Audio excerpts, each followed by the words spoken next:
Well, it's been 24 hours since Brian Burke put his stamp on the Leafs organization with the selection of Nazem Kadri in the first round of the draft, and opinion seems to be divided between Burke's an idiot who can't make the big deal and get the top-ranked player that we need, to Burke's a moron who drafted the wrong player and is ruining the organization.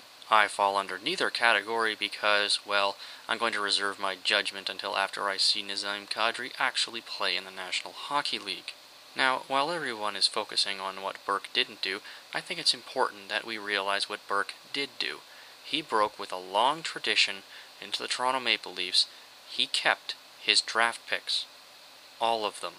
Now, why is that significant? Well, let's roll back the clock here, folks. Starting in 2003, Owen Nolan arrives with the Maple Leafs for a first-round draft pick and Brad Boyes.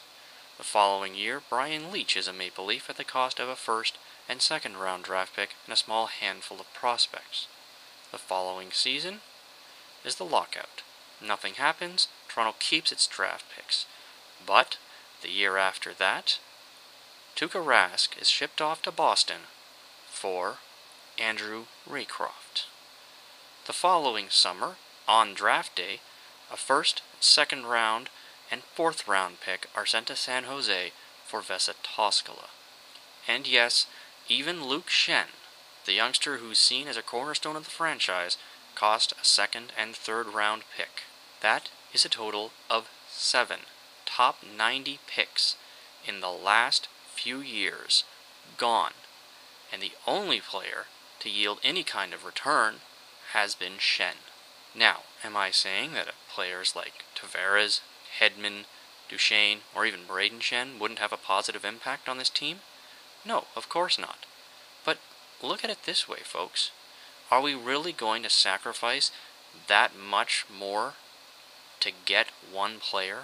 Yes, superstars are extremely important, but it's not just one or two that are going to get you Lord Stanley's Cup. Take a look at the last two champions. The Pittsburgh Penguins have got Sidney Crosby, Evgeny Malkin, and Jordan Staal, who are all top 5 picks. But they're also supported by players like Tyler Kennedy, Chris Letang, and Alex Goligoski. If you look at the starting lineup for the Detroit Red Wings, how many first-round picks will you find? Well, there was Marian Hossa, but he wasn't drafted by the Red Wings. Zetterberg, Datsuk, Hudler, Franson, Holmstrom, Nicholas Lidstrom, the greatest defenseman of his generation. They were all drafted. Second round, third round, fifth round, eighth round. The point I'm trying to make here, folks, is that there is talent available beyond the first round, and you're not going to get your hands on it if you keep trading away those picks to move up 2, 3, or 4 spots in the draft. Burke made it clear in the interview immediately following his selection of Kadri. He could have moved up, but it would have cost them draft picks, and it would have cost them Luke Schenn. Now, I'm all for getting a superstar onto this team. I'm all for drafting and developing a superstar, something the Leafs haven't done since the days of Darryl Sittler. But we can't keep trading away picks to get them. Do we want to be put in a situation where we only have 1 or 2 superstars on this team and then have to overpay to get a supporting cast for them? Since the lockout, every single team that has won the Stanley Cup has built through the draft. I mean, do we need any more instructions here? I don't think so. Now, I'm not saying I wasn't disappointed when Burke didn't make a big deal, but when you take a step back and really examine the situation, what's he going to do? Continue to build on some depth, or give up more draft picks and more prospects to make a quick and sexy splash? My best advice?